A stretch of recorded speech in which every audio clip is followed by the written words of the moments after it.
And good morning. We are live on YouTube, but we want to be live on Facebook as well. So Atlanta Falcons fans on Facebook and Scott Kennedy Sports. And then we'll bring everybody in. Looks like there's several people in here raring to go. We're just about, 36 hours away or so from kickoff here from the NFL draft. But welcome in, everybody. This is the Coast to Coast Football Podcast, along with the Atlanta Falcons podcast.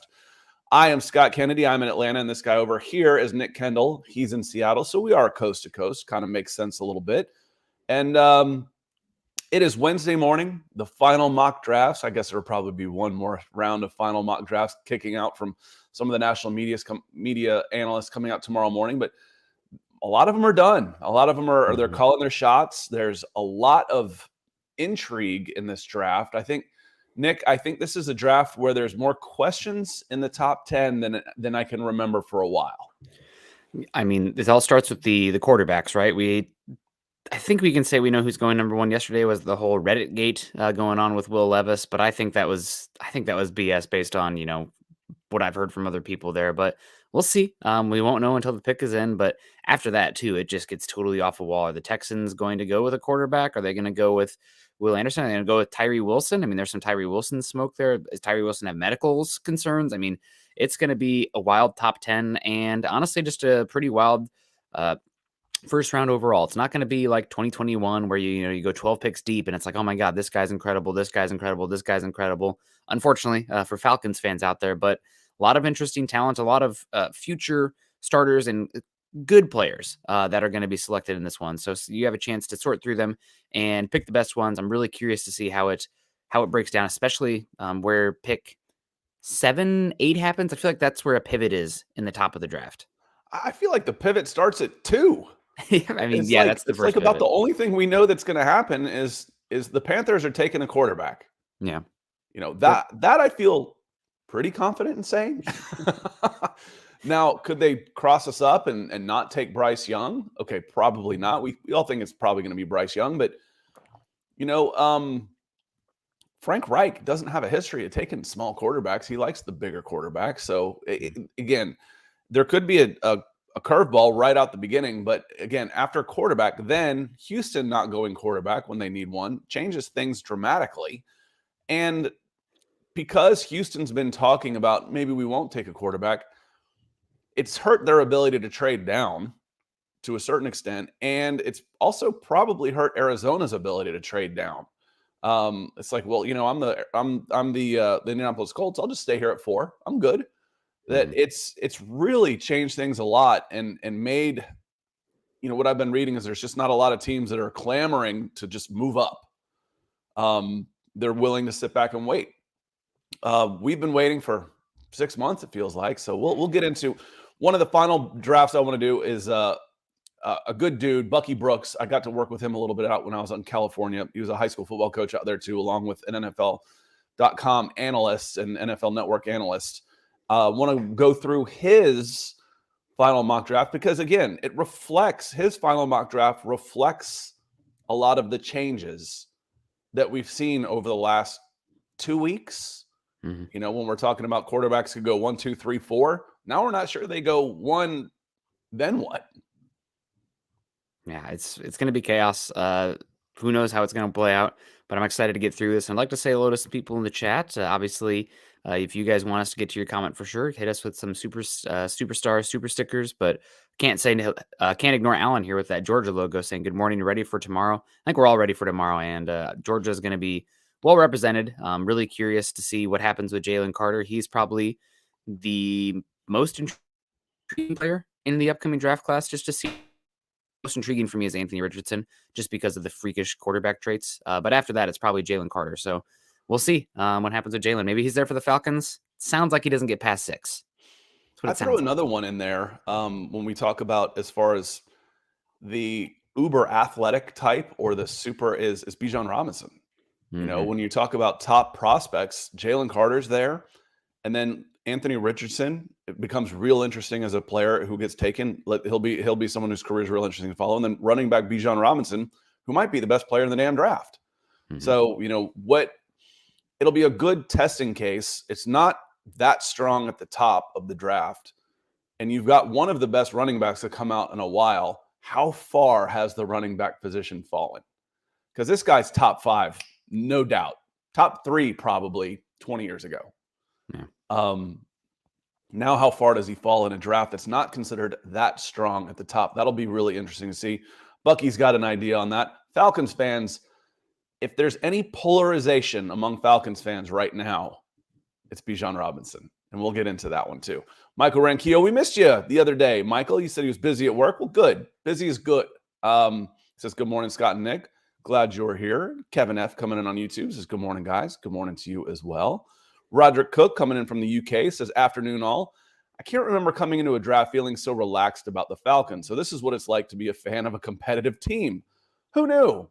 And that's kind of what I've been saying the last couple of weeks is I can make an argument for any player, at least any position that would fit and that would be needed to have a good player thrown into the Atlanta Falcons roster and would be usable. Now, I have been against that in the last couple of years, saying pass catchers weren't necessarily the best use of resources because your offensive line was in shambles, your quarterback position was in transition, and your defense was just horrendous. If you can't block or protect the passer, you can't stop anybody. What the hell good is a pass catcher going to do?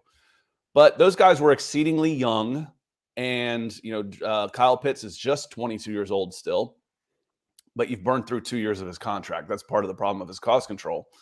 You still have some questions at quarterback, but we will see. We will see. But this year it feels different. I feel like you're really going to have a hard time screwing up this pick at 8. Yeah, and just a little bit of hindsight on this one. Maybe we can be a little bit nicer to the general manager and the Falcons for taking the pass catchers. I mean, this is a really good tight end class, but Kyle Pitts is still different. I know we haven't seen it for statistically speaking, but still an absolute unbelievable freak.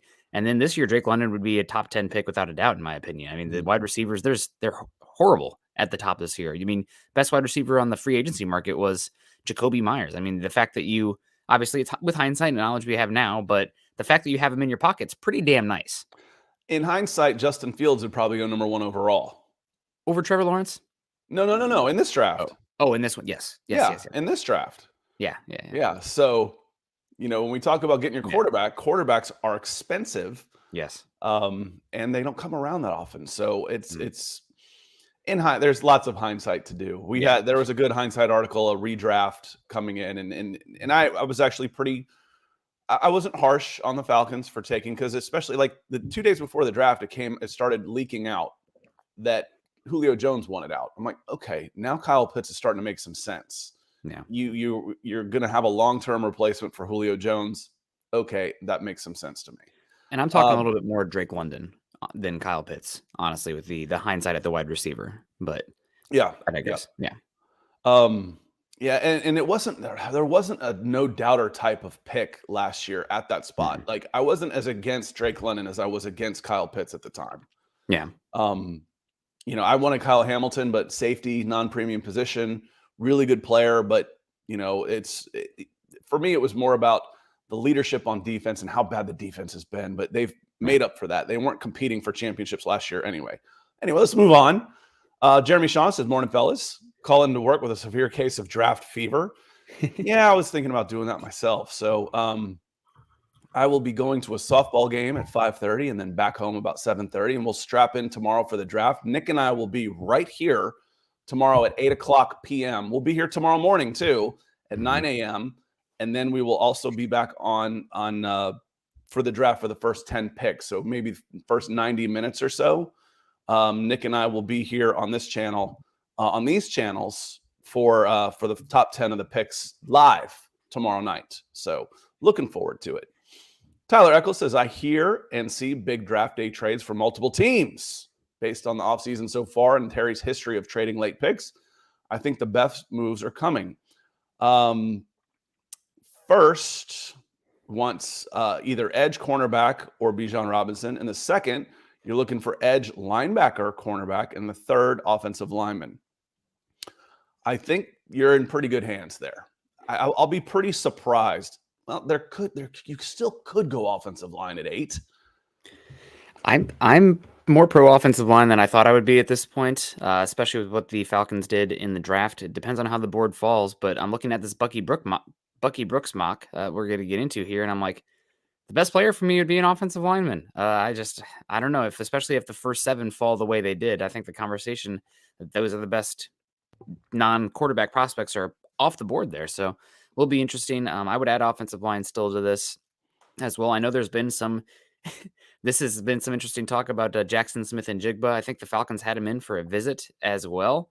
So that would be wild to have them take 3 pass catchers 3 years in a row. But the premium, you want to score points, right? That's what the league is about now, getting explosives and scoring points, especially if you can spend on defense. But Nick, I'm here for the Falcons doing that just to hear the national pundits just troll Desmond Ritter for another couple of months. If Desmond Ritter is not the most disrespected guy in the NFL right now, I don't know who is, because it's like nothing else the Falcons have done has mattered because you don't have a quarterback. You just took 3 pass catchers in a row and you didn't want Lamar Jackson. Oh my God. It would be kind of fun. Hey, maybe Desmond Ritter's pretty good. Maybe. Won't be any excuses for him, that's for sure, to not get it done. Maybe that Ritter guy is going to be an okay quarterback. Let's give him a shot. Albert Knoppers, good morning. Hey, he's coming over on Facebook. Good morning, Albert. Appreciate you being here. Kevin Mapp as well. Good morning, guys. Good morning to you. Denver Luke coming in. Good morning, Scott and Nick. Can't wait for tomorrow. Should be a good day. And Kevin says, Terry Fontenot had a pre-draft conference yesterday. He says it sounds like he was leaning towards trading back in his presser. Open to it. Definitely sounded more open to it than the last couple of years. But maybe, again, I've always wanted to know the answer to the question. People ask me, Scott, how do you think your new general manager is doing? I'm like, I want to know what he was offered for number 4 a couple of years ago. I want to know. Because the deal that the Dolphins got would have been a dream. It would have, just for a team that was rebuilding and needed, in that draft to be able to get 3 first-round draft picks out of it would have been a dream. But once those 3 quarterbacks were gone, what was offered, I actually might have even taken the deal that the Giants got from the Bears at number 4 to let them move up to take Justin Fields at number 4. But I was about big time trading down this year. And I tell you what, Kevin, when we look at the draft, when I get into the 40 to 50 range, I start kind of doing this and rubbing my hands together. It's like, that's where I want like 5 players. At the top, I've got more questions. And maybe it's the risk reward factor of using a high pick where you feel like you have to get it right.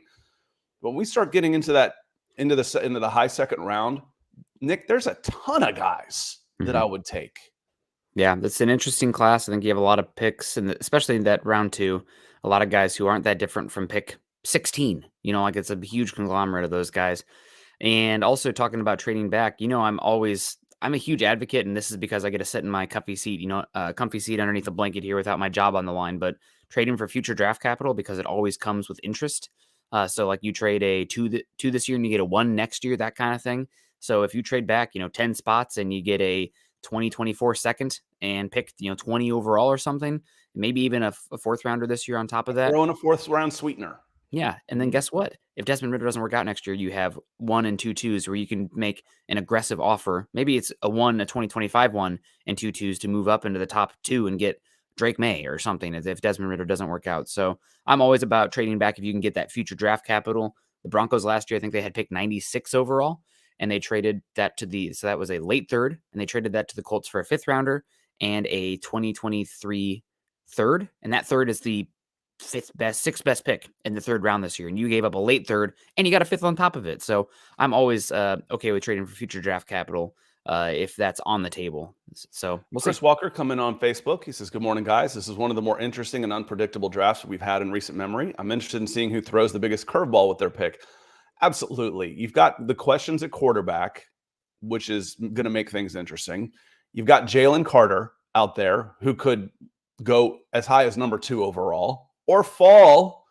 They could Warren Sapp this guy and he falls into the 20s. I don't think that's going to happen.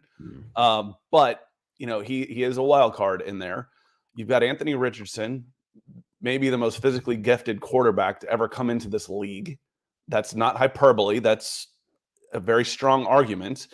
I did see someone say much better athlete than Cam Newton. No. Not much better. He might be a better athlete. You're selling Cam Newton short. Cam Newton was 6'6", 240 pounds, running in the 4.4s, and a basketball player and all that stuff. You're selling Cam Newton a little short if you think he was a much better athlete. That was in one of the ESPN Roundup articles this morning. I'm like, you're selling Cam short. He was Superman for a reason. There was never a question about his athleticism. Keith Robbins saying good morning. Good morning, Keith. Let me see. Michael Ranquillo coming in with some news. The Vikings have contacted the Texans and Cardinals for the second or third pick in the first round of the NFL draft. I think the Titans will probably be on the phone as well. Cynthia, I don't know how to pronounce her name. I've never heard it. Froyland. Okay, Froyland put out 4 win-win trades that would make sense, and she included the Falcons in there, trading up to the number 2 spot or the number 3 spot to get the number 2 quarterback. And it was a first, second, third. So number 8, number 44, and a third. And then next year, a throw in, like another third next year to move up. And I was like, absolutely not. That is not a win-win. No way. No how. It just, not right now. There's too many questions around these quarterbacks to give up that much. So we'll see. I won't be surprised at all if there is a trade for 2 or 3, Michael. And there's several teams that are looking at it. Joe Candace says, great morning, Scott and Nick. Draft day is tomorrow. I'm feeling good. Hope you'll be able to join us tomorrow, guys. Hope y'all appreciate you'll be here. Let me see here. Kevin says, why do we keep playing down Pitt's first season? It was considering everything was going on with the team. And I heard that kind of ticked me a little bit when Nick said something about the statistics, and a lot of that was because he set a Falcons record. He was second all time in tight end reception yardage in the NFL. A lot of that may have had to do with he never got in the end zone. I think he had one. Would he have 1, maybe 2 touchdowns? And then the injuries.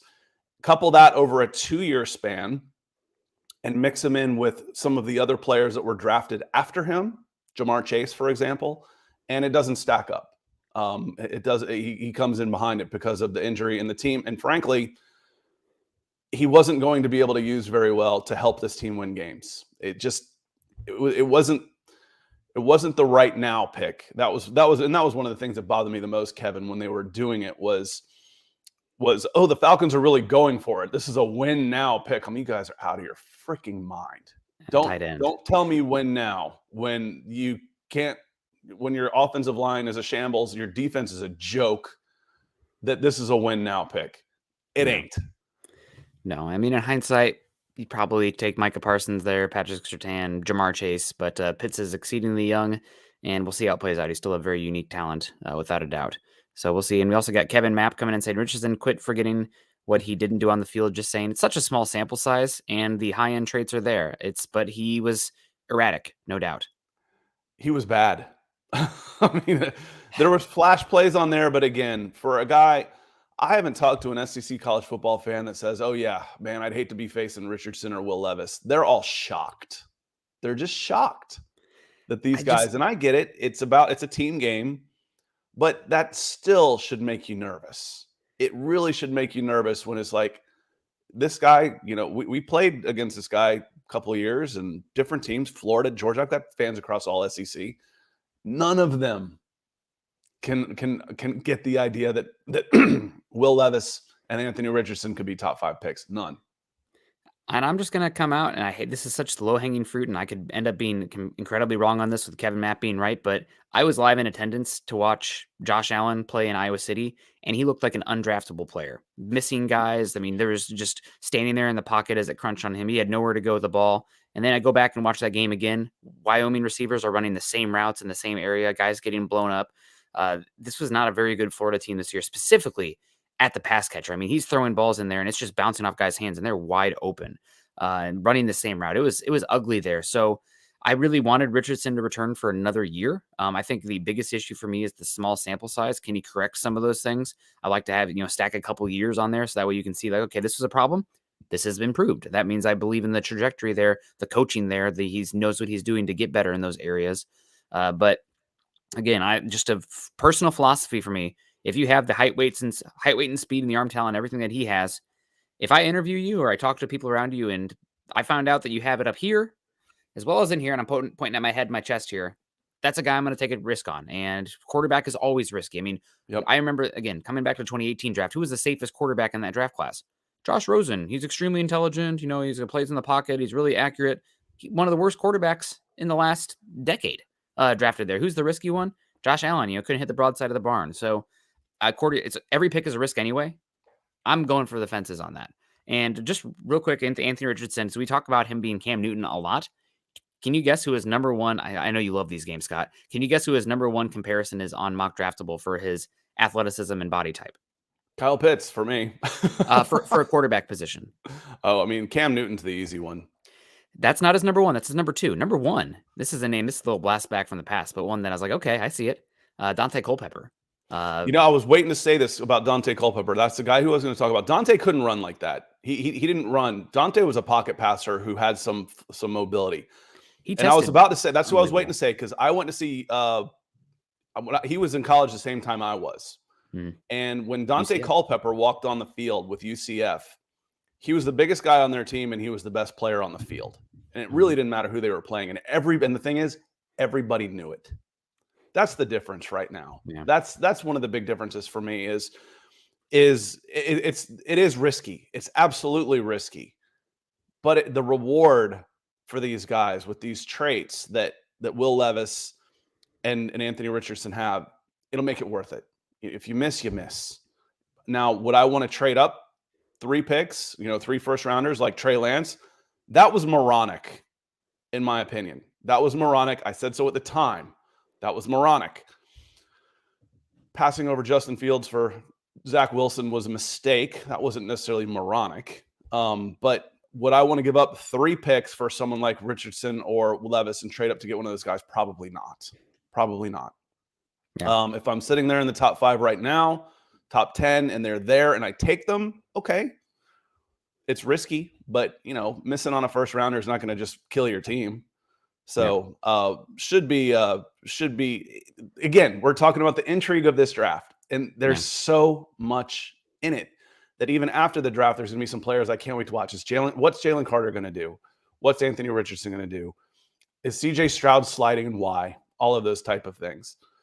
And Ryan Adonis says, hey, if you have a dome, Richardson can hit the roof. It's the only throw he feels comfortable making. Richardson is terrible. We'll see. Again, it's super high risk. And if I lined him up at wide receiver, he'd be the most athletic wide receiver on your team immediately. It's like, this is an NFL guy one way or another. Put him in edge. His top 2 just overall athletic comparisons for his height, weight, speed, athletic testing. Number 1, Jonathan Mingo, almost the exact same tester as Jonathan Mingo, who's considered one of the best athletes at wide receiver in this class. And his number 2, and Richardson's bigger. Richardson is bigger. You know who his number 2 is for athletic testing comparison? Khalil Mack. Class? No, in all time, Khalil Mack. Oh, I was at Jadeveon Clowney. Yeah, he's not as tall as, but Khalil Mack, the size and the jumping and everything, he looks like Khalil Mack. So we'll see. That's probably enough Richardson. I know that Ryan Adonis and our guy Kevin Mapp, not big fans. Again, if he has it in between the ears and he has it in the chest cavity, that's philosophically the guy that I would take a chance on. And if you miss on quarterbacks all the time anyways. Let me at least swing for the bleeping fences. I believe it's a home run derby at the quarterback position. Yeah, you know who's not missing? Mark Schrader's coming in. He's hitting and helping keep the lights on, helping keep my forehead nice and shiny. Mark, thank you so much for the support coming in this morning. It really helps us a lot. And just a reminder, whether you're on YouTube or Facebook, both are set up for super chats and stars. So Mark getting us started. And again, can't thank you enough for coming in and supporting the show like that. It's a huge help for what we do and helps us do more. It absolutely does. It helps us do more, Mark. So thank you very much. Now, I want to get into to Bucky Brooks, his first round mock draft. Nick and I have done a ton of them, and we can talk about some of the players we might take here. And we'll probably do one more tomorrow morning. So I wanted to kind of talk about someone else's today, and Bucky's was one of the latest ones to do, but there's no surprise at the top. The Carolina Panthers, he's got Bryce Young going number 1 overall. Then it starts to get a little interesting. The Houston Texans throw a changeup, and they don't go quarterback, which I'll still be a little surprised, Nick, if they Yeah. pass on the quarterback position. Though, how good has Davis Mills been? If I just watch him and say, I know I can look at the numbers, but that's a bad team. They are a bad football team. Is Davis Mills, is he going to be a serviceable NFL quarterback if I get him some help? And if so, maybe I get the best player I can right now, and then maybe I can get a quarterback next year if it doesn't work out. It's always next year with that kind of thing. Maybe they're going to be poor again next season. I saw John Mechie's out there working out again, so hoping that he's healthy and good. Liked him a lot of coming out of Alabama last season. But Davis Mills struggled a lot last year. Offensive line, I think the offensive line for Houston isn't horrible, but they're not great. But it's the weapons. I mean, they have nobodies at pass catcher right now. So maybe you could have that conversation. I know there's been some smoke about Will Levis to the Texans as well. I know that you had Rick Scangarello out there as the offensive coordinator for Kentucky, who is worked underneath Kyle Shanahan. Now you have the 49ers offensive scheme going over to Houston with Bobby Slowick as the offensive coordinator there. So maybe there's a little bit of interest with what happens with Will Levis. Who knows at the quarterback spot? But I think the more intriguing thing here is not that they're not going quarterback. I think that shock has started to lose its luster a little bit. Not as shocking because we've seen it enough, but going Tyree Wilson at number 2 over Will Anderson, the edge rusher from Texas Tech. Absolutely incredible athlete there. Massive. Had a really good year at Texas Tech. There haven't been many good defensive linemen come out of the Big 12 over the last decade or so. It's been much more of a finesse offensive league. Also, one thing about Tyree Wilson, while he's massive and long and everything, and incredible power, wingspan, he's an alien out there. A guy that I typically love. I don't love watching him that he's typically the last guy off the ball. I don't know if that's something you can work on with him or if he's just always going to be more of a glacial pace kind of guy with the strength and overwhelming. He's not your typical, bendy twitch guy, without a doubt. And that get off is not incredible. I don't think he's the same level athlete as like Travon Walker last year, but he's a better football player right now than what Travon Walker was last season. So I wouldn't be shocked at all if he's number 2 overall. He's a unique player, a unique specimen, and one of the more first guy off the bus types in this entire draft class. Yeah, I don't know if JJ Watt is a decent comparison for him. I saw JJ play live. One of the few college games I've gone to in person in a while. I was like, okay, that's a dude. It was Michigan, Wisconsin at the Big House. My cousin was getting married, had a lot of fun. And, I just think, an end who's got the size that he does that's someone that I'm very intrigued in. And Brandon comes in. Brandon's an agent of chaos here.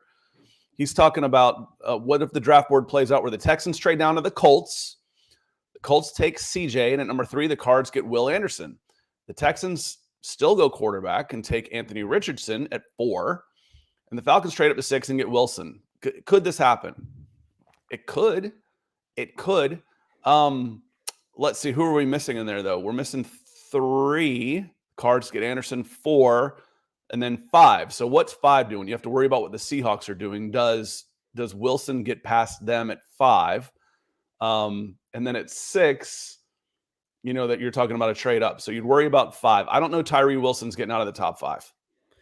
Jalen Carter's a wild card there. I'm really curious what the Seahawks would do if they have a chance at Jalen Carter and Tyree Wilson, because they could use both those guys. Yeah.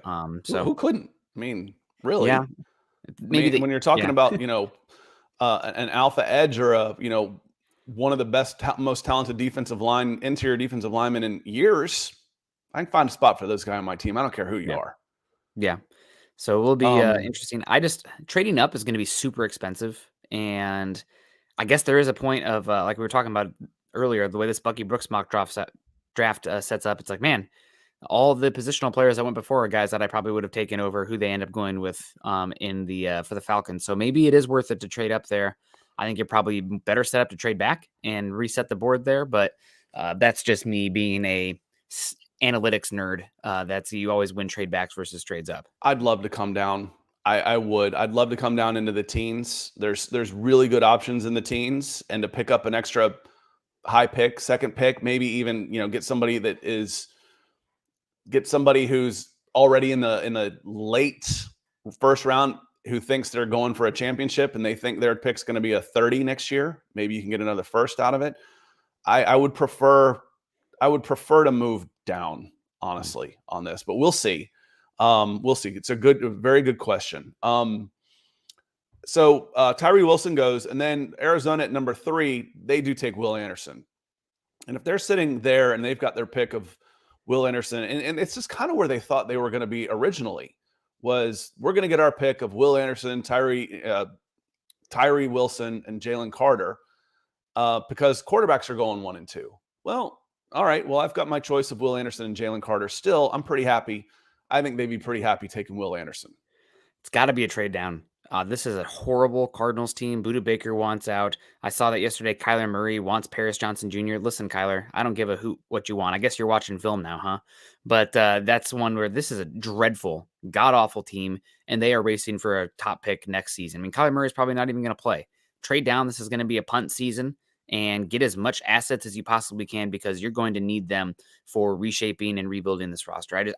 Will Anderson would have to be Von Miller for it to not be worth a trade down. And maybe he is. Mm-hmm. I don't think he has the bend of Von Miller. I think he's a much more linear player, but he's incredible, versatile power player despite his size. I think he's more of he's more Khalil Mack than he is Von Miller.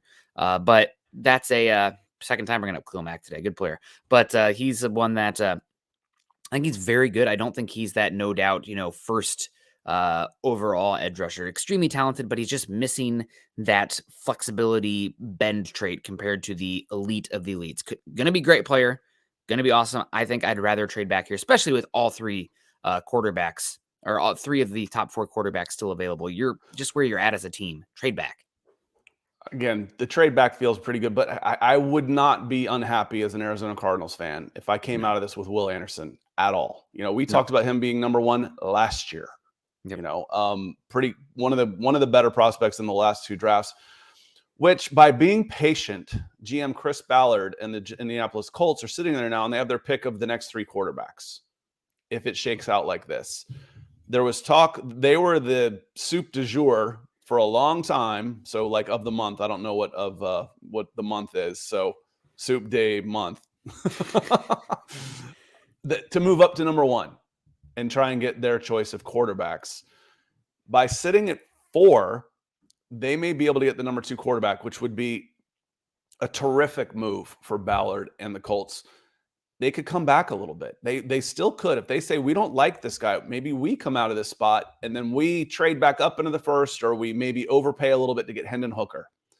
That's a possibility. I think it's a remote possibility, but it is a possibility. Now, with those quarterbacks on the board, the talk of the town is that they love Will Levis. That's their guy. But it was because they thought CJ Stroud was going to be gone. Because Bucky has them taking CJ Stroud, where everybody else says Will Levis right now.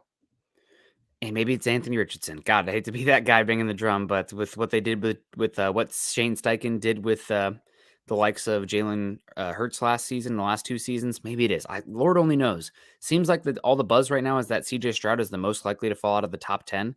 I think only once in the history of the draft there's been 4 quarterbacks taken in the top 10. So we'll see if that happens. But CJ Stroud here, he's my quarterback too. He has been, although sorry guys in the chat, but maybe Richardson be pushing it. But Levis, I mean, there's a lot of smoke for Levis. Why Levis?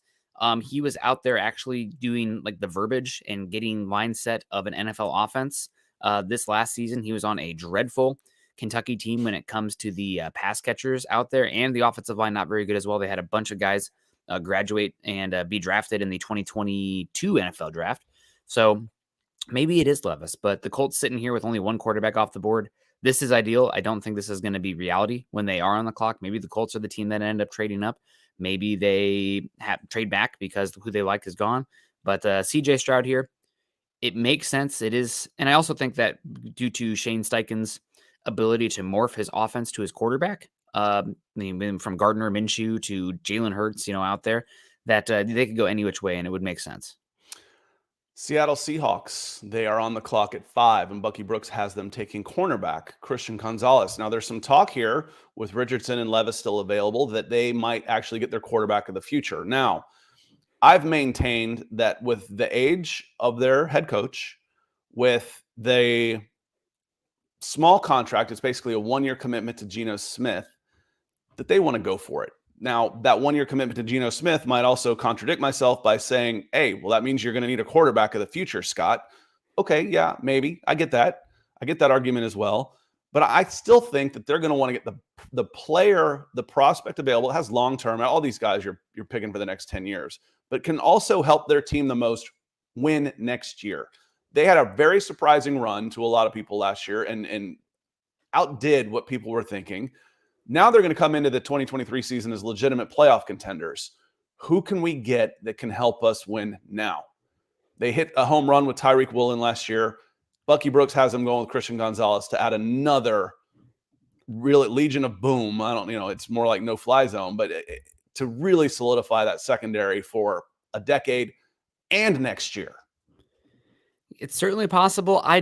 Is that the Pete Carroll mold? I feel like they typically think they can find cornerbacks later on in the draft. I mean, they kind of proved it with Tyreek Woolen last season. Would they turn around and take one in the top 5 this year? Possible. But for me in this one, I think this lanes up for Jalen Carter being their guy there. Their defensive line was terrible last year, and they could get a Darius Rush, they could get a Julius Brents, they could get a Corey Trice later in the draft and still add that size and ability at the cornerback position. But you're not going to find those premium defensive linemen or maybe even offensive linemen. Maybe this is early Skronsky or quarterback. I mean, God, who knows? But I just don't see it with cornerback with the Seahawks here. Christian Gonzalez is worth the pick, but just from the identity of the team and their past history of drafting, I don't know if that happens. Yeah, this seems a shade high for me as well. For Christian Gonzalez, we'll see. But I think what happens though is how it could play out is the Detroit Lions in Bucky Brooks's mock draft. They take Jalen Carter. So if you're looking 7 through 10, I do think there's a pretty good chance that it could go Carter Gonzalez on those 2 spots, but I might flip the order. I might flip the order and say Jalen Carter to the Seahawks and Christian Gonzalez to the Detroit Lions. Detroit Lions getting Jalen Carter. They've had good luck with Georgia players. Matthew Stafford for one. Calvin Johnson, Georgia Tech, but a Georgia kid for another one. I still think this would be a good pick. I know there's concerns, but obviously they're not that big of concerns because I don't think Jalen Carter falls out of the top 10. Yeah, he doesn't fall out of the top 6, I don't think. I mean, the Seahawks, the Lions have been doing a lot of work on him. I don't see it. So that goes to number 7, and he's got the Raiders. Bucky Brooks has the Raiders taking cornerback Devin Witherspoon with the 7th overall pick. Super physical. That's one of the things I like about this guy is he's going to come up and hit you. When you watch the Atlanta Falcons, AJ Terrell, I think one of the most underrated aspects of his game is he actually scares me a little bit. I'm like, dude, you're going to knock yourself out and you're going to get a concussion and have to sit out several games. Dial it back a notch, brother. Devin Witherspoon comes up and he plays the run like that too. He's super physical. Number 7, I think he's a prospect who's been on the rise over the last couple of weeks. And I've seen a quote saying, I'm not sure who it was, maybe Daniel Jeremiah or Lance Zierlein or somebody, but saying guys that the NFL is higher on than the mocks are, and Devin Witherspoon was his number 1 guy. He says this guy could go as high as 3, as high as the top 5 for the Las Vegas Raiders. Yeah, he's tenacious. He can play man or zone. Inside, outside as well, press coverage, off coverage, his versatility. I don't think he's as good of a pure man cornerback upside as Christian Gonzalez. I don't think he is the same level of athlete as Christian Gonzalez is, but a guy who brings tenacity, just kind of a tone setter for your entire defense. Not to be too cliche about it, but like you know where he is on the field because he's going to let you know with the physicality as well as the jawing out there. One of the best trash talkers in this draft class. So he's a fun one. I wouldn't be shocked at all if he goes that high. He tested okay. He's good enough. He's not an elite athlete, height, weight, speed kind of guy, which for the cornerback position is sometimes like, I do want those freak athletes at corner, but very good player, really high ceiling. And I love, especially in today's, nickel sub package based defenses, you need your cornerbacks and your secondary guys to be able to freaking tackle and want to tackle because you're going to be playing in space and having to tackle some guys in space. And I'm not super worried about that with Witherspoon. So interesting player. I think if he was there for this next pick, that would be the guy that I would probably point towards as well. But alas, Carter, Tyree, both cornerbacks, and Anderson are all gone, and then it's tough for the Falcons. Yeah, those 5 guys go in the top 7. The Falcons want quarterbacks to go early. Mm-hmm. They should be talking about we're taking a quarterback. That's what they should be out there doing, and trying to scare teams into trading up. Going to come back. I want to circle back and hit some of the comments now that we've got the Falcons on the board here. Brennan, for one, he comes in. He says, "I hate the take that Bijan is a luxury pick by some people." Brennan, I'm one of those guys. I've used that phrase a lot, actually. He's a franchise-changing back, and Patterson is in the last year of his deal. Our offense needs multiple good backs, and Algier and Bijan would be really good. Yes, they would. Yes, they would. My take on that is that the Falcons don't need an elite running back to have an elite running game. They found, Tyler Algier was a 5th-round pick. Caleb Huntley, I'm not sure when he was drafted. He may not have even been drafted. He was really good when he was healthy. Cordell Patterson comes in, and his career is resurrected when he comes in. I would have liked to have seen Mike Davis get a chance last year instead of 2 years ago when the offensive line was still in flux, and because he deserved a better chance than he did, that poor guy. They don't need to spend a number 8 to have a really, really good running game. The way that the offense is set up, they've poured a ton into the offensive line, that you can get a good running back to have a great running game. Mm-hmm. And when I'm doing these mock drafts and I get into the 4th round and I see half a dozen running backs I really like, to me, it just enforces the idea that I don't need to take a running back at 8. Now, I want to go down here just a little bit. Rob saying hello. Alan wants Bijan. He says with the 8th pick, the Falcons take Bijan. And let me see if there was more in here as well.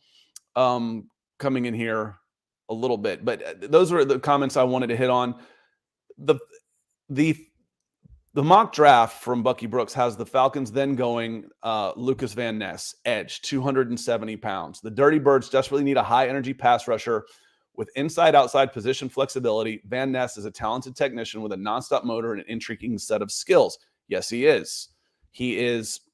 You've watched him more than anybody. What's his upside over the course of the next decade of his career?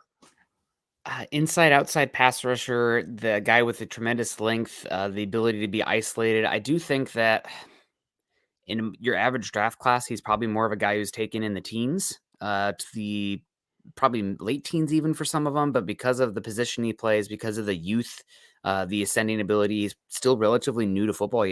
Hockey was his first love, so he's definitely a ascending player without a doubt. And come back to it, and there's questions about his ability to set the edge in the run despite his size. Sometimes there's some questions about the bend as well out there. So if you're getting him, he's definitely a rotational player who's going to have a role. Is he going to end up being a plus starter in the league?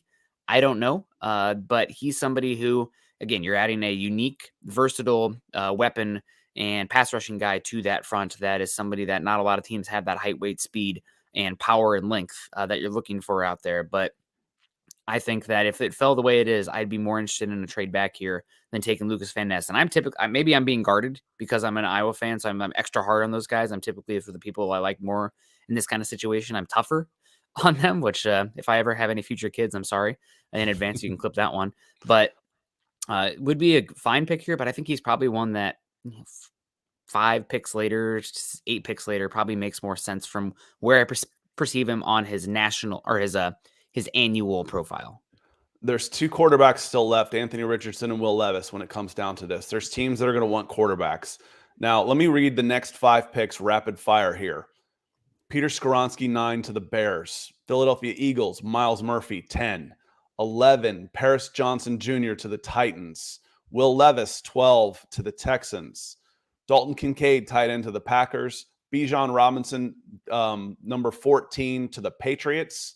Broderick Jones, 15 to the Jets. Joey Porter Jr., Washington Commanders. Darnell Wright, offensive tackle at 17. And I'm just going to skip down to number 20, Nolan Smith, Seattle Seahawks. I'd be pretty happy with about what I just named, 15 guys, 14 guys. I'd be pretty happy with about 12 of those in the teens. As much as I would, for the most part, Lucas Van Ness. So what does that tell me? Trade down. Golly. Call the Titans. What do you want? You guys have a really great relationship. You've been doing business for 2 years. Come on up to 8. We'll, instead of a second, we'll take a third and next year's third. And we'll come down to, where is he at 12? We'll come down to 12. I might trade down again, Nick. I might try and trade down again and see who has fallen in love with one of these players. Pick up another third rounder and another second rounder. Come down to 16 and take Nolan Smith, and then have 4 picks between 40 and 75. Yes, please. Yes, please. Yeah. The trade down option looks so good on this. I just think when you're going on tiers, like we've talked about, the top 7 that have gone, the top 5 positional players, I think there's a drop off after Devin Witherspoon.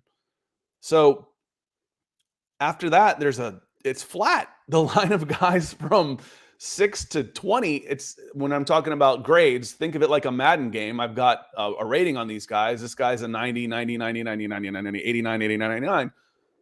I can take any one of those guys and see where they fit. So if that's the case, man, trade down. And it says, I feel like a third rounder isn't good enough. Make you fumble. I'm just spitballing here. I'd want to look at the board. And again, maybe if I come down from 8 to 12, I can get 2 second rounders. Maybe I can get a second rounder in next year's 4th, something along those lines. But this draft just screams trade down to me, and not for the reasons why I've said in the past, which is the Falcons have so many holes. They need as many freaking draft picks as they can get. For me, it's about the draft itself, where there's a steady level of player, and the Falcons can use any one of them in different positions. Yep. Trade down, man. Trade down. Yep. And with the way the board fell on this one, I would probably, if you had to stay there, I would probably take Skoronski, just a plug and play plus player on the offensive line. And it sounds like there's going to be a massive run on offensive line. There's just not enough good offensive linemen in the NFL. I know that he's probably projects as a left guard for year 1, but in this draft class, hitting a solid double there and turning that offensive line from like good to incredible, giving yourself an avenue at center, giving yourself an avenue at both tackle positions in the future. I mean, Jake Matthews is somebody you might be moving on from the next 2 years. Caleb McGarry, you paid him like you didn't love him. You paid him like you're happy to have him back, but you didn't love him. So having somebody like that, and you want to talk about improving the running game for them, well, guess what? You could take Peter Skoronski here and then take a running back in the 3rd, and your running game is going to be greatly improved by doing so. So we'll see. Ryan Adonis coming in. If a quarterback drops to 8 and you get a chance to trade down, a team will pay a lot for it. I also think a team might pay a lot to go up and start that tackle run as well. The Bears there are sitting there and they're taking a tackle. It sounds like the Bears are like full-fledged tackle there. And you have the Jets. I know they've been trade happy, but guess what, Jets? Now is the time. You have to go for it with Aaron Rodgers. How long do you have? Jets maybe come up for a quarterback. The Patriots have been linked, not a quarterback. The Jets may come up for a tackle. The Patriots have been linked to a tackle. They're a team that could move up. The Titans, quarterback, tackle as well as possible. The Pittsburgh Steelers might get a little tackle happy. They really want to go up for a guy as well. So tackle and quarterback make it really intriguing there with that 8th overall pick, just to get ahead of the Bears and see what quarterbacks fall. Right. And the difference is those guys have targeted needs at specific positions, where the Falcons, again, I've made the argument before that the Falcons could use a plus player at any position. Depending, Okudah, the corners look okay, but Okudah's on a 1-year deal and has battled injuries. Mm-hmm. You talk about defensive line. You can never have enough defensive linemen. Interior defensive line looks pretty good right now, but those guys are now old. The defensive line went from young and Grady Jarrett to older and good, but old. Edge, come on. I don't care who there is at edge. You can use as many edge rushers as possible until you start getting sacks that aren't putrid. The numbers have been putrid the last 2 years. Then we can start talking about not having enough edge players. Offensive line, yeah, I need a left guard. I need some more competition at center. Wide receiver, yep, I need a wide receiver. Let's say we get in the teens and Jackson Smith and Jigba. Okay, I can live with that at 15, 16. I don't want it at 8. But if I got another second-round pick out of it, absolutely. Tight end, sure. I could use another, pass-catching, blocking, inline tight end as a weapon in this offense. Quarterback, yeah. mean, if I'm trading down, though, I'm feeling pretty good about my quarterback position. Running back, sure. Absolutely. We've made the argument for running back. And if I can go down to 14 and get Bijan Robinson and pick up another second rounder and change, sure, absolutely. Yeah. Without a doubt. So, man, trade down. And somebody that I just wanted to give a shout out to that's going pick 18 overall in this mock that if you traded down, I think would be an interesting option is also Deonte Banks. I think he's a lesser version of Christian Gonzalez across the board, but he's maybe got a little bit more dog in him. Physical player out there, press. He's very confident. I think he's a very fun player as well. So somebody we didn't mention there, but I think Deonte Banks I have him above Joey Porter Jr. I think Joey Porter Jr.'s twitch and lack of ball skills and how handsy he is beyond the 5-10 yards is something that concerns me great. He's a very specific type of corner. And I don't know if I'd rather have the more versatile guy in Deonte Banks. He's somebody that I think if there was a trade down, he's at least worth mentioning. Tyler Eccles he says, I have faith in all the world that Terry Fontenot is going to be on his Kevin Costner game, from draft day. Well, we'll see if the Panthers take Vontaze Mack. If they end up going Will Anderson #1, we'll know somebody's playing that game. You mentioned some of those teams and what they might do, and I'm going to round up the top 10 here because that's what we're going to do tomorrow night. Nick and I will be on this channel live on the top 10. And real quick, just if you're on Apple Pods, I'm going to drop the link in the chat real quick. Go give us a review. It helps us out a ton over there on Alpha Pods. Alpha Pods. Yeah, we're the Alpha Pods. On Apple Podcasts, the link's there. Just take a couple seconds and give us at least a star rating, if not a full-on review. It helps us out a ton as the audio side of the podcast that we release after the fact is really starting to gain some traction because of folks like you helping us out. You mentioned number 9, Peter Skoronski to the Bears, and then Myles Murphy, edge to the Philadelphia Eagles. I said it the very first time that where does Bijan Robinson make the most sense? It makes sense to a team that is a player away from winning a Super Bowl, the Philadelphia Eagles, but it's just not going to work. It's just they just say that he is such a money ball. The general manager with the Eagles is such a money ball guy that there is no way they make that trade. I heard a stat the other day, I think it was from Bucky Brooks, even mentioned it, that this is Howie Roseman's 15th draft as the general manager of the Eagles, and they have only ever taken 4 positions in the first round, the entirety of the time he's been drafting their quarterback. Wait, let me guess. I don't think it's cornerback, wide receiver, edge. Did they take a quarterback? And in 15 years, they would have Carson Wentz. They took Carson Wentz. They've never taken a cornerback. Okay, and an offensive tackle? Offensive tackle, defensive line, wide receiver, and quarterback. So they are very much a money ball position. Maybe things change right now because of the Jalen Hurts and the situation that you are, especially in the lack of stars, quarterback stars, NFC right now. Maybe that changes, but I just can't see them. I think they're going to sit there and take the best offensive lineman or the best defensive lineman available and go for it. Whether that be Skoronski, whether it be Paris Johnson Jr., Lucas Van Ness, just trade back maybe as well. But I just can't see them not taking the best offensive lineman / best defensive lineman available. Jason Kelce is going to retire here soon. Lane Johnson has talked about retiring here at some point. You got Brandon Graham, who's a little bit older out there. So we'll see what happens. On the NFL Twitchy Tweaker is a compliment. Yeah, that's you want him to play a little bit with a Twitchy Tweaker sometimes. But yeah, the Eagles, I can't see them not going a trench oriented position. Right. And move back some. And Bijan makes a lot of sense in that spot. Like I said, we'll find out just how much the position has been devalued in this draft. We'll get a pretty good idea. Now, a couple questions in here as we look down the backside of this draft here. We're about a couple more minutes, so we want to hit some of the bigger surprises. Will Levis at 12 to the Texans. Can the Texans wait until 12 to take Will Levis? I think you could see them. I could see them move up from 12. Apparently, they love him. We'll see. I don't know if your Titans fan cover friend is in here as well, but I mean, Titans at 11 might also take him. So it's just there's so many teams with quarterbacks. They got to come off the board somewhere. I mean, Anthony Richardson falling all the way to 22 here in this one. That was my next one. See, I don't think Levis gets past the Colts at 4. Probably If not. anybody's going to fall right now, who does it look like it's going to be? Seems like it'll be there's some Stroud talk as well. I don't know. Stroud. Yeah, It it seems seems like like it'll be Stroud. yeah. Not even Richardson. Richardson's been a little bit more of a wild card, but we've had Stroud going first three for months. Months. Yep. Yeah, it's That if anybody's going to fall right now, it's probably going to be CJ Stroud. So we'll see. But the other one on here that really got me from Bucky was Anthony Richardson to the Baltimore Ravens.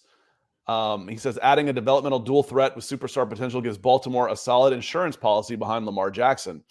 If the former MVP signs a short-term deal or refuses to return to the team, the Ravens have an explosive option in the bullpen waiting to take over the squad. Okay. Not at 22. It ain't going to happen, man. I cannot see Richardson falling that far, even though maybe he should. Even though maybe he should be. That's probably about where he should be based on all the discussions we've already had and the questions around him. Typically, if you take a guy in the top 10, you want him to be able to play sooner than you could trust this guy to play. Yeah. It'll certainly be interesting to see what happens with quarterbacks. We don't know what's happening in this draft. I've seen a lot of people who cover the team with sources like the more we hear, the less we know. So it's going to be a very wild one. We have Kevin Mapp saying Colts are taking Levis. Maybe they need to stock up on mayonnaise for their coffee out there in Indianapolis. Who knows? I think he also eats bananas with the peels on. He's an interesting dude. But the one pick, again, this is maybe a little bit more boring, shows where my head is at, Scott. Surprised the first round picks here. Haven't seen this happen very much, but here it is. Steve Avila going 26 overall to the Cowboys. He's somebody who I don't want to say infatuated with, but he's probably my favorite player for the Broncos in a trade-up situation because of his center ability and steadiness. I know the Cowboys really like him, and sounds like Jerry Jones really wants a plug-and-play guy because he doesn't have, he's a little bit older, and he wants those Cowboys to win another Super Bowl before he is obviously out the door there. So it will be interesting, but Steve Avila makes some sense there for the Cowboys. I've heard they're pretty infatuated with him, and I have not seen him mocked in the first round too much, but here he is in this one. I take him a lot for the Falcons with their second pick in the second round. He's there typically when we do mock drafts, and I take him just about every time. Plug and play at that left guard position. That is a bit of a hole right now, but last year for Falcons fans, I had very big concerns about left guard. That got settled, got some good play there. Center was a question. It was still a weakness for most of the season. And then Dahlman really played well. The back started with really against the Bears. He stepped it up and played well. We knew right guard. One of the biggest revelations on this team was the improvement of Caleb McGarry. So can Jalen Mayfield, which will be his third year as a pro, can he step up to be a competent left guard? That's all you're looking for. I'm not saying he needs to be a superstar. Can he be a competent pro at left guard, him or Hennessy? I'm a show me guy. Until I see it, I'm going to say they you need to bring in a left guard. But Brennan comes in, he says, and this will be a good question for you, Nick. Thoughts on Devin Witherspoon versus Christian Gonzalez? Somehow both are there. Who are you taking for the Falcons? I think of Gonzalez as a little bit better in coverage, a little bit rangier. And I think of Witherspoon as a guy who is a little bit more physical. And for corners, call it the Deion Sanders bias versus Rod Woodson. Their first job is to cover guys. And I want Gonzalez more because I want him locking down. I think he's a little bit better in coverage. So I would go Gonzalez first, and I would worry about getting after the passer. Would be as opposed to having a little bit more physical ability at the corner position. Yeah, it's an athlete's position, and Gonzalez is bigger, faster, stronger, more explosive. He's the guy I would go with if I had a choice between the two. Now, granted, I haven't sat down and talked with both of them. Maybe the Witherspoon, the way he's wired and everything, about his personality stands out so much versus Gonzalez. Like I'm not going to bet against that guy kind of thing because the intangibles, if it's close, and these both are very good prospects, then something like that can make the difference. But from where I sit, I think you got to go with the better man coverage upside player with more size and just overall athleticism in Gonzalez. And that's where I am too on that one. Just again, he's a better, the term cover corner should be redundant from the redundancy department, but it is a little bit of a difference. And if you grew up in the era that I did, the two guys were Rod Woodson and Deion Sanders.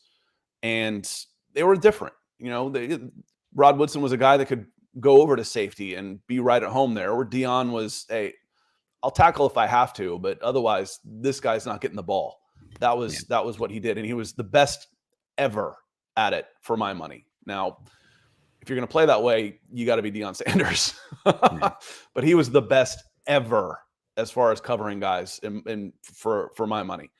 Cody coming in, he says, you know, in the trade down scenarios, you could trade down and take Johnson, wide receiver, get back in the first with some of those picks you traded back and get Joey Porter Jr., another solid corner earlier in the second. This is a deep draft for cornerbacks. You know, to have more picks like that, you should be able to get, maybe I can get Julius Brents high second round, or, you know, sneak in there. He is a very intriguing prospect. When I start looking at guys that are available, when I'm mocking and I get into the second and third round, guys that I see that I like a lot, running backs, cornerbacks, tight ends. Mm-hmm. Yep, those are the positions with a lot of talent out there. I think you have a good run on wide receivers there as well. Third round, fourth round, there's going to be some intriguing players for the Falcons if they want to add some, specifically speed. Probably not so much size, but some speed options there. So there should be somebody with an option there. And yeah, Cody sets up an interesting scenario. If you move around, there's innumerable options that you can go with in the draft if you're going to play the hop around the board game. On that note, we're right at an hour, and we will be back tomorrow. So we're going to cut it short. We appreciate everybody here. Appreciate everybody being here today. There were some questions in here that we didn't get to, some off-topic questions, I know. Hit us up in the chat. I'd be happy to follow up with those. Hit us up on the YouTube comments. I'm there a little bit more often. YouTube just makes it easier to engage in the community. And Kevin Mapp says, Mayfield, you funny, Scott. I'm trying to give him the benefit of the doubt, man. You know, it's like, you really need a left guard. Well, maybe they've got it. Maybe Mayfield ends up being it. Maybe Hennessy takes that big step. I don't feel it. I feel like you need a left guard. The Falcons need a left guard coming into August this year. But on that note, we are going to get out of here. We're going to double dip again. We're going to be back Thursday morning right here. We will run a final mock draft before the draft. We will be live 8:00 p.m. on Thursday evening, and then we will be live Friday morning at 9 a.m. for a reaction. So it's going to be a busy week because it's a busy week. It's an important week. Appreciate y'all being here. Wouldn't want to do it without you. It'd be kind of boring. So thanks for being here. If you're watching after the fact, or you're listening to us on pods, you know, make sure you hit that subscribe button. And again, I mentioned, I put the link in there. Hit us up on Apple Pods and give us a review. That helps us a ton. I can't tell you how much that helps us. So please do. On that note, Nick, I'll see you in the morning. Yeah, we'll see you tomorrow morning. It's going to be a fun one. We are 36 hours away or something, so we'll be fun. Excited to do it. And God, I'm going to have to shout out to Patrick. We need some more coffee for this upcoming weekend. All right, y'all. Thanks, everybody, for being here. And we will see you bright and early, 9 a.m., as our pre-draft primer before the first round finally gets kicked off, and we can stop the speculation and we can just get into the analyzing, which is, they're both fun. Who are we kidding? On that note, thanks for being here.